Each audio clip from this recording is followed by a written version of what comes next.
Cheeky-Chihuahua Productions presents Boris, Doris, and Horis, Room for Rent, a 30-minute animated 4K movie. The brick apartment on the ground floor of 53 Rolio Terrace had been home to Boris, Doris, and their dog Horis for 5 years. It was a glorious disaster, exactly the way they liked it. Half-finished crochet projects snaked across the furniture. Half-chewed crackers lay on the floor, and a tower of bills stacked high on the dining table, looking like it was ready to topple. This was all quite normal for the quirky trio, but today was far from normal. Today was not a good day. On good days, Boris and Doris would sit outside on the windowsill and watch the activities in the neighborhood, and Horis would stay inside, behind the glass, where he felt safe and was close to his treats. Today was not a good day. Boris was totaling up bills due for payment, and Doris was reaching high up into the cupboard for their money tin. Oh no! Holy milly moly! We're broke! Doris, are you listening to me? We're broke! Our rent is due, electricity's due, and we still owe money to the pizza place for emotional damages. Emotional exaggeration, more like. And all for my love of chorizo sausage. Yeah, that sure was a moment to remember. Oh, Boris, our money tin is empty. We're broke. Like broke. We've got no money left for rent or food. Horis asked Boris if he would still have a good supply of treats, and then showed his affection to Boris, when Boris said yes. Doris returned with a plan to find a roommate and to rent out their spare room. It wasn't something they'd discussed before, but it seemed like a good idea. Well, for Horis, it could mean more treats. Later that day, before watching a movie, the trio sat on the couch and shared their ideas about having a roommate. Early the next morning, Boris taped a room for rent sign on the apartment window, and Horis remained at the window, forgetting all about guarding his treats, feeling very excited indeed. Who would be the first to turn up for the roommate position? Horis was about to find out. 10 minutes later, Horis was back on the floor, and Boris heard the first knock on the door. The woman was invited in, and when she saw the mess, she wasn't so keen. But she needed a room, and Doris was very welcoming and friendly. They sat on the couch and got acquainted, and things seemed to go well. Her name was Nervy Nellie. They discussed the rent and went over the house rules. Doris took Nervy Nellie down the hall to her new room, and then went back to the kitchen. Oh, Horis, please get off my bed. Nope, not an easy way to move. Nervy Nellie had to promise Horis that she'd give him a treat. The next morning, Nervy Nellie was up early. She'd completely reorganized the kitchen. Doris was horrified when she saw that everything had been tidied and labeled. And what on earth had she done to Horis? Boris read from his book. Thou shalt not rearrange another's house without their permission. Sorry, Nervy Nellie, but you're not our ideal roommate, so out the door you go.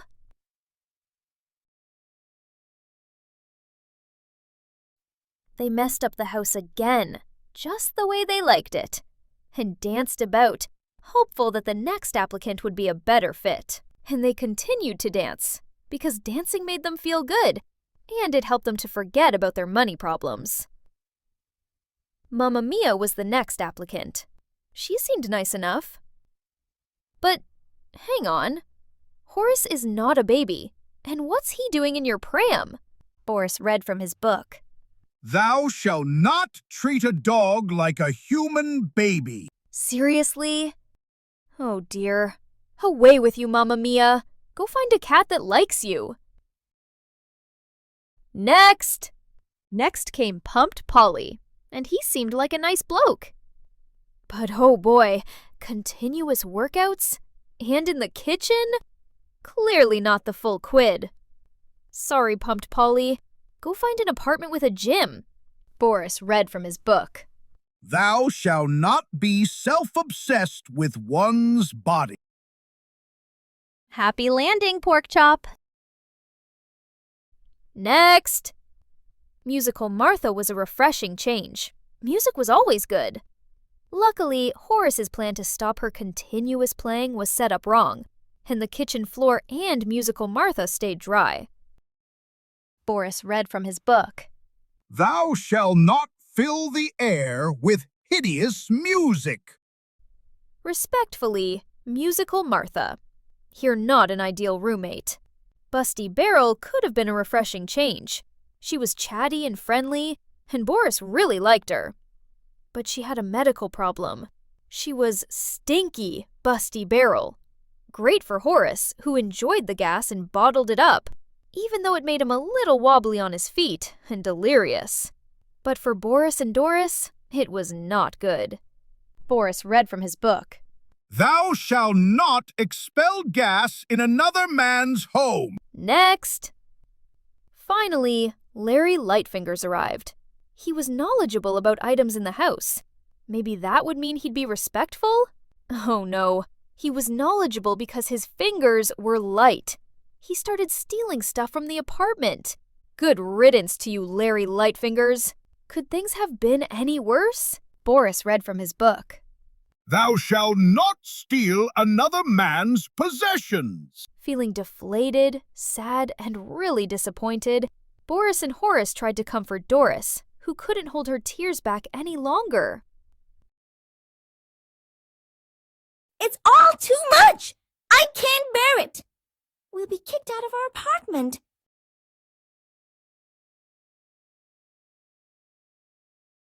They imagined what life might be like if they were living on the street. But fear turned to hope quickly when they heard another knock on the door. His name was Tommy Terrific, and he seemed, well, terrific. He had his own crochet wool, his own book of sermons, and most importantly, a bag of dog treats. Did Tommy Terrific show the potential of being their perfect roommate? Yep, he certainly did. Doris said she was feeling lucky, so leaving Tommy and Horis alone in the apartment, Boris and Doris headed off to the shops. Feeling lucky meant that getting a lotto ticket was on her mind. Doris said she felt like it was the right time to put her favorite numbers into action. But oh boy, little did they know, trouble was brewing on the home front. Tommy had his tools out and he was making a big hole in the floor. When Horis questioned him, Tommy put his hands up to his ears and pulled off a silicone face mask. Yep, that was one ugly face, you'd have to agree. An ugly, angry, growly face. No longer Tommy Terrific, he turned into Tommy the Traitor. But hang on, kids, he was ugly, right?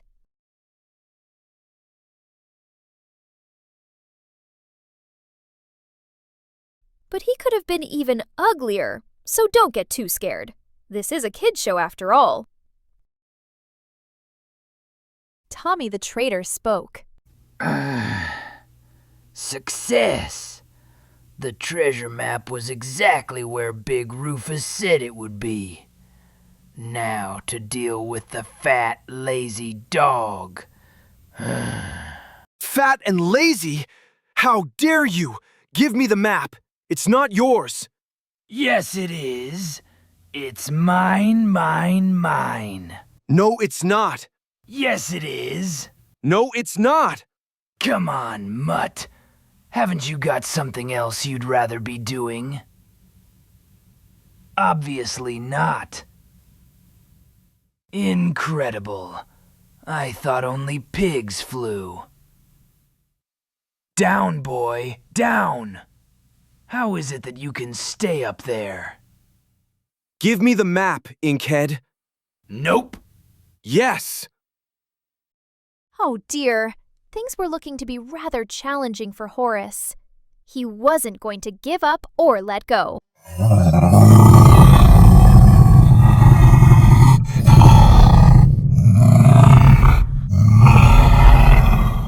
Okay, Mutt.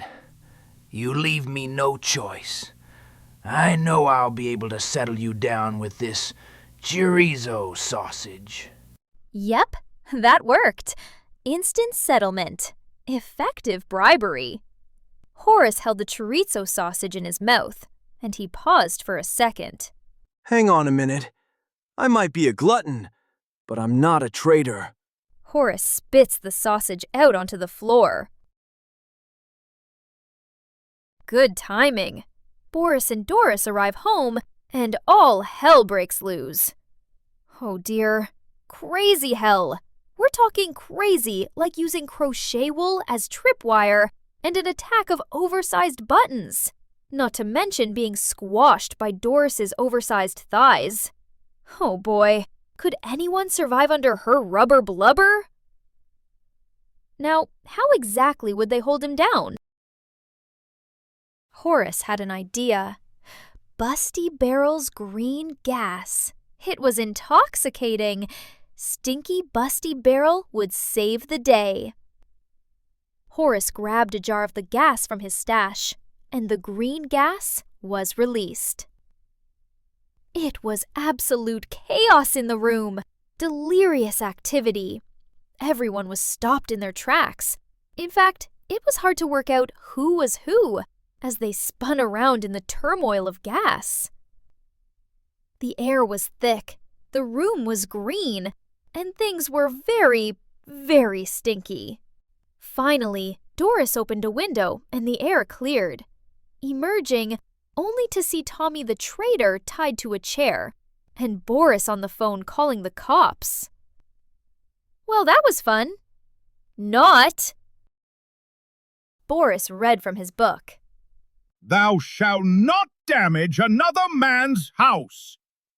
Thou shalt not steal items from another man's house. And thou shalt not ever be under another man's wife's thighs. Doris kept an eye on Tommy the traitor while they waited for the cops.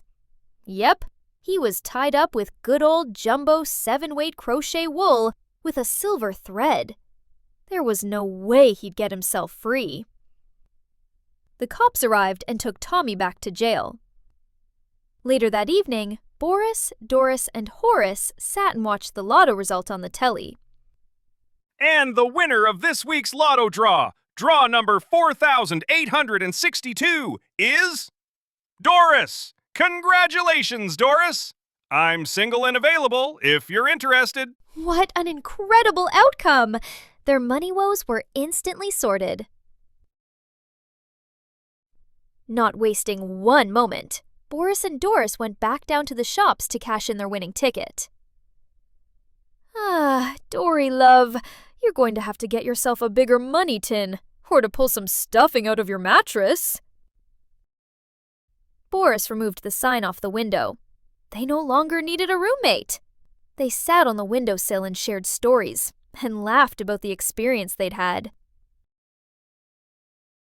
And when the sun got too hot, they went back inside and danced. They danced because dancing made them feel good. They danced around the mess in the house and the holes in the floor. They danced because life felt real good again. And everything, even the extra mess in the house, was exactly the way they liked it. They no longer needed a roommate. The treasure map, pulled up from under the floor tiles by Tommy the traitor, who was now back in jail, was pinned onto the fridge. They hadn't thought much more about the map until now. The floor had been repaired, and they were feeling a tad bored. Doris placed the map on the table and spent all effort to convince Boris and Horace that they should try to find the treasure. We could totally make an adventure out of going to find the treasure. I really like this idea. Let's do it. It's an opportunity to travel to see the world outside of this apartment. I'm all in! I'm all in! I'm all in! How many times do I have to say it? I'm all in! Doris talked more about what the adventure would involve and what they'd need to pack. It could be extremely dangerous. But maybe, if we are really careful, we'll be okay. As long as I have a backpack full of treats, I'll go anywhere.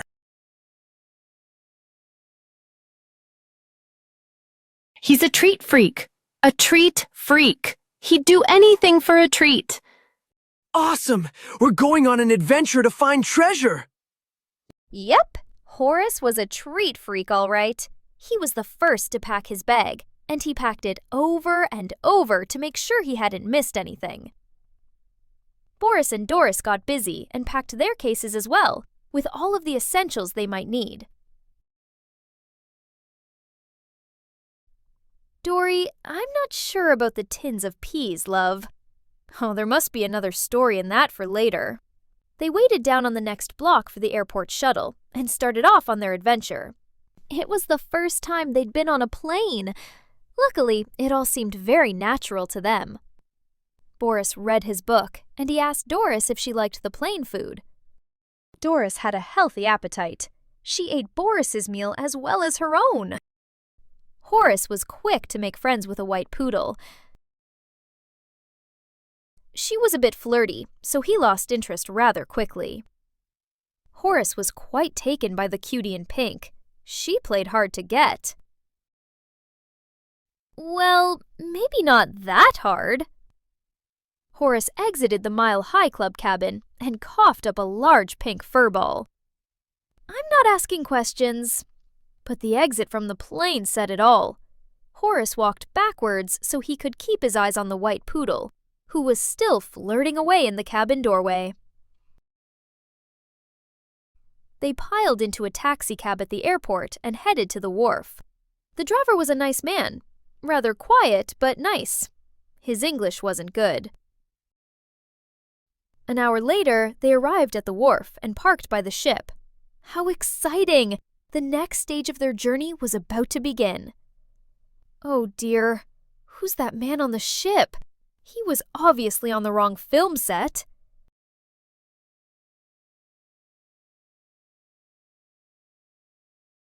And there's a 2D mermaid in the water? What? Is she for real? Doris clarified the situation, in case of any confusion. I'm not too familiar with 3D or 2D, as I've always been a 48 double D. They paid the taxi driver, thanked him, and boarded the ship, not knowing what lay ahead of them. They were focused solely on finding the treasure spot marked on their map and staying out of trouble. Oh boy, rough seas, rodeo style. It reminded Doris of her horse riding days and of Boris's dress-ups. Now where on earth was the ship's captain? You guessed it, he was drunk and asleep down below the deck. Well, there was no point waking him because he was happily dreaming away. Dreaming about one of those 2D animated mermaids. Boris and Doris wondered where Horis had gone. Where was he? He was no longer in sight. They eventually found him at the back of the ship, queasy, uneasy on the seasy. He had a combination of seasickness and internal pink poodle furball overload. The sea swell was increasing. Things were getting quite rough, so they relocated down to their cabin where they felt a lot safer. Horis recovered and Doris slept, but Boris found it hard to nod off. He was too busy thinking about the treasure map and what lay ahead of them. Finally, on the island, they discussed the map and the spot to start digging, and measured out the meters with their strides in every direction. Boris started digging in the sand. He said it was the right spot, but Doris wasn't so sure. Yeah, I was wondering the same. Exactly where did you get those pirate pants from, Doris? Aww, you didn't? You did! And while he was drunk and sleeping! Feeling hot, Doris removed her hideously thick pirate pants and questioned Boris's digging spot. Oh, Boris, are you sure that's the right spot to be digging? Yes, my little crochet buttercup. I'm certain this is the treasure spot. Before Doris could question Boris's judgment again, a rusty old trunk popped up to the surface. Was it a trunk full of treasure? Just then, a little white monkey came out of nowhere. It opened the trunk lid and spoke to them. Let's get one thing straight. My name is Treasure. And, well, believe it or not, I used to live inside this rusty old box, and I got out to escape from Big Rufus, who wants to capture me again. You got that? I am the treasure! What? A cheeky monkey named Treasure and a rat that popped up inside the trunk with a key dangling from its mouth that ran away before they could catch it? Not sure what to do next, Boris, Doris, and Horis stood by the trunk they dug up and discussed their situation. They traveled a long way and had come to a dead end. The captain of their ship had woken and sobered up. He didn't ask about his missing pants. He thought the mermaid in his dreams may have removed them. Doris had hidden those old stinky pants under some tree foliage. Probably eaten by ants by now. Oh, Dory, put some pants on, please, would ya? Shocking. And so rude. Yep, those ants were hungry. He could see they were disappointed, and he invited them to join him around his campfire. Oh, well, it's not uncommon for folks to come here looking for treasure. That map of yours has been well published all over the internet over recent years. Things weren't that bad, really. They were away from their apartment, which was a nice change, but all of their excitement had faded. Horis, on the other hand, had increased his levels of excitement. He was having a fabulous time on the island with his new friend named Treasure. What they didn't know about, however, was that while they were back on the ship sleeping later that day, that their ship's captain was making other plans with his undesirable mates.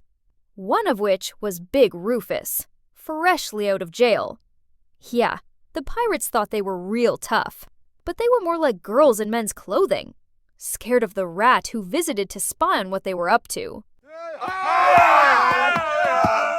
The next morning, one of the pirates woke and tied a thick rope around a tree and left it there for everyone to see.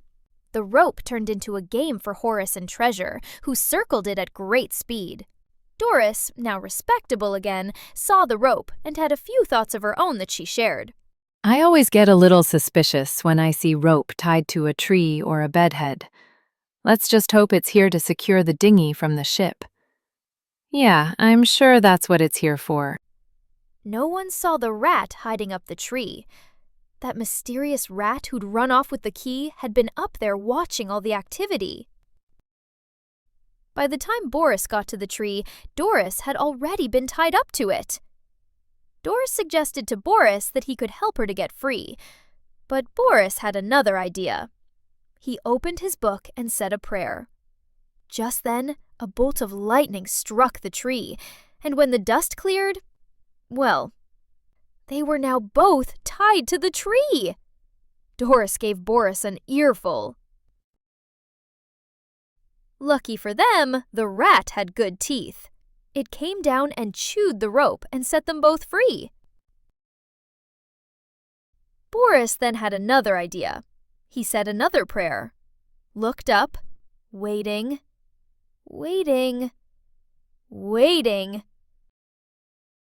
He then heard a noise, and then ran away fast. Lightning struck the tree, causing an explosion at the base of the tree. And when the dust cleared, voila! Like magic, 2 of the pirates had been captured. They weren't happy at all. They screamed like 2 little babies.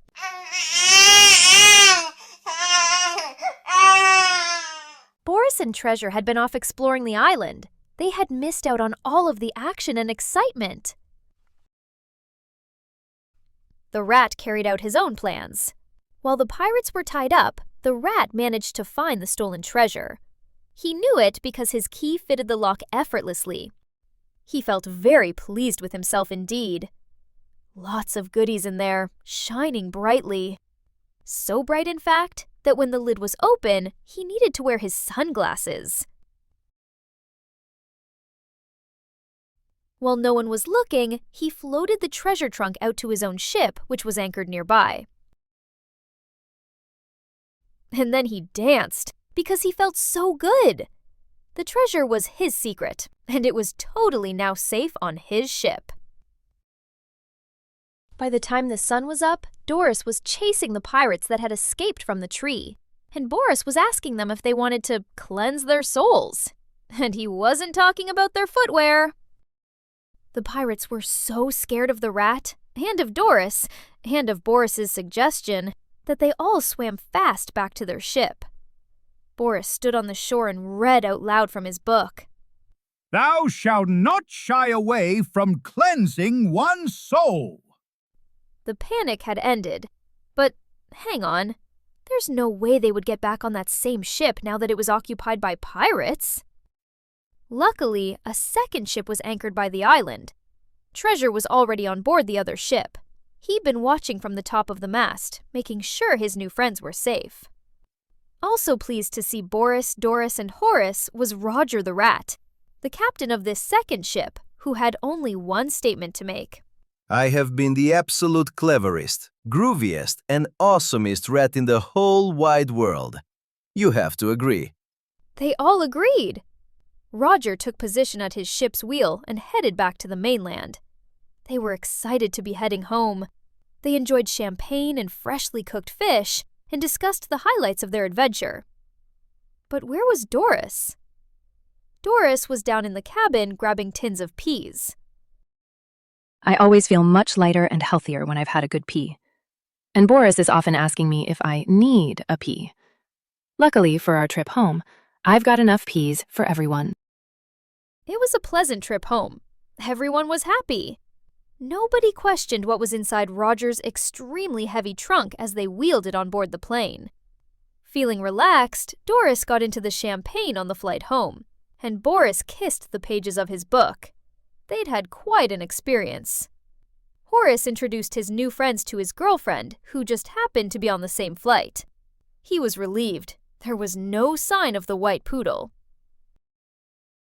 Back at home and unpacked, Boris and Doris returned to their windowsill. They realized they enjoyed a drink or four, and so drinking became a daily event. It made their conversations funnier. Treasure and Roger moved into the apartment upstairs and became an item. Roger enjoyed having an abundance of treasure in every direction. Roger spoiled Horis with all of the treats that he could ever wish for. Just one small problem. Horis ate so much and grew so large that he couldn't get out of his doghouse. On the ground floor and on the first floor of 53 Rolio Terrace, everyone was happy. And that was all that mattered.